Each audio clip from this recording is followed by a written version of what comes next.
All right, good Sunday evening, everybody. Meteorologist Nick Kelly here, giving you a quick live update here on YouTube about thunderstorms that are getting going as we speak. Now remember, if you haven't done so already, it's easy to subscribe to our channel and make sure you don't miss out on any updates or videos from us. Just like our videos, like our live streams, subscribe, and then ring that bell, that notification bell, so you don't miss any future videos or updates from us, be it a live stream or on recorded videos here. We're just going to dive in. We've got a severe thunderstorm watch out in the orange for a good portion of the area until 4 o'clock going into Monday morning. That's for areas from Stockton Lake back down through Barton County, Crawford County, Labette County, Montgomery County, northeast Oklahoma, and the rest of southwestern Missouri. That is again in effect until 4 a.m. Going into Monday, you can see those yellow polygons flashing to the west of Bartlesville and Tulsa. Those are indeed severe thunderstorm warnings that didn't waste any time getting going. Now that we have some upper level energy finally working together with the cold front, that's the spark that we needed to really get these thunderstorms going, and we are seeing that come to fruition as we speak. So let's take a look at the radar network. Let's go on a little tour here. First, let's zoom in first and foremost on the more prominent thunderstorms that we've got here. In fact, we can go in for a tighter look to see what we have to deal with here.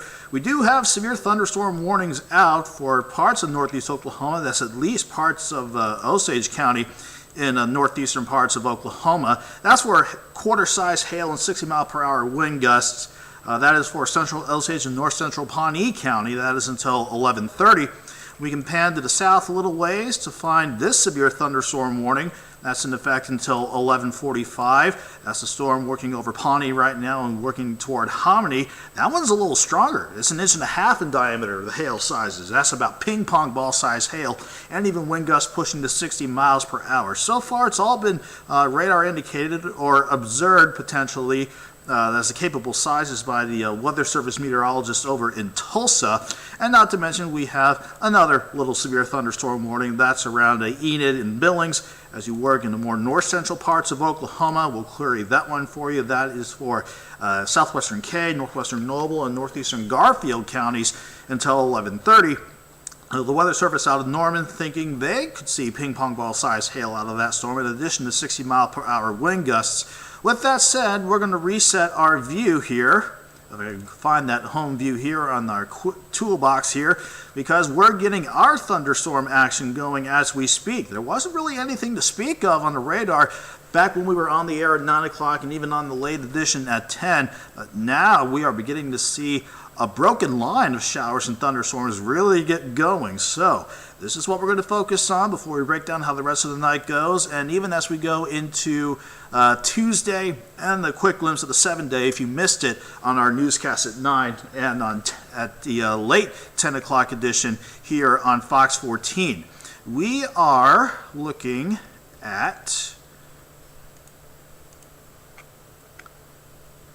let's see here, we are looking at thunderstorms really getting going to the south of Oswego, right on top of Chetopa, and to the north of Welsh. You can see how those reflectivity values are really starting to pop.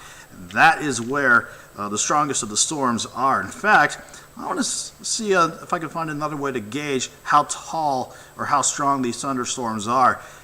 Man, with these echoes trying to push up to 40,000 feet, that is certainly a growing thunderstorm, and I would not be surprised if it grows a little taller and allows for maybe some, at the very least, small to quarter-size hail to get going with that as well.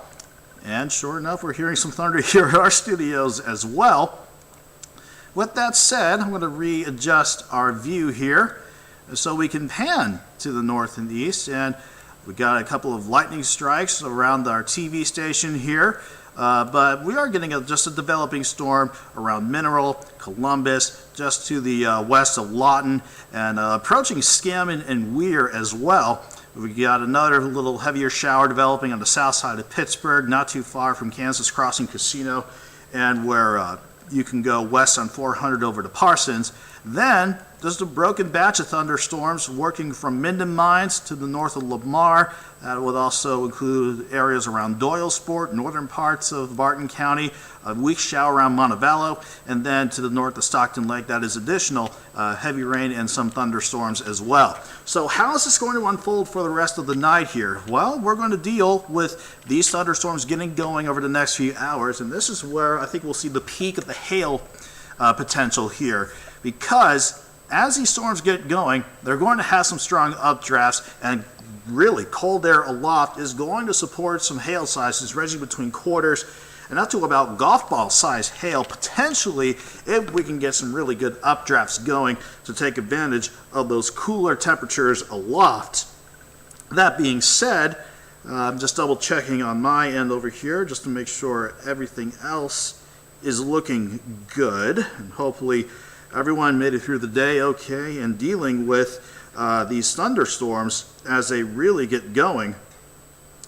With that said, we're going to advance through our timeline here. We are looking at these thunderstorms really growing in coverage and transitioning over to a heavy rain threat and the potential wind threat with wind gusts mainly near 60, maybe 65 miles per hour through the overnight, and eventually tapering off certainly by the time we head towards sunrise. By 7 a.m., it's going to be chilly, with temperatures dropping back into the lower 50s. Looking at mainly rain chances tapering off. Can't rule out maybe a few random showers or maybe a random storm around the noon hour going into Monday. But eventually by Monday afternoon, we'll see some returning partly sunny skies and temperatures pushing back at least into the lower to middle 60s on the Missouri side, and maybe some upper 60s in our western counties. So 53 in the morning, 58 by noon, highs around 63. Then we'll generally keep things quiet Monday night going into Tuesday morning. But notice how temperatures are going to warm back up as we go throughout Tuesday. Highs, in fact, pushing near 80. That is going to be ahead of another front that we need to keep a really close eye on, because you see what the future track wants to do by 7 o'clock Tuesday night. That is going to be something that we have to keep a very close eye on, because throughout the day Tuesday, we're going to have a good layer of warm air aloft. We always call it the cap. Thunderstorms can't break through that cap if it's not strong enough, or if the moisture particles within the thunderstorms is running into air that's warmer than it. You need colder air for the moisture particles to rise up and become more buoyant, unstable, and get these storms to become strong. If the cap can weaken, which is what this future track run is projecting, and we get these really potent storms developing out to our west and heading eastward throughout Tuesday afternoon and Tuesday evening, that could set us up for a potential severe weather threat, a low to elevated severe threat as we go throughout Tuesday.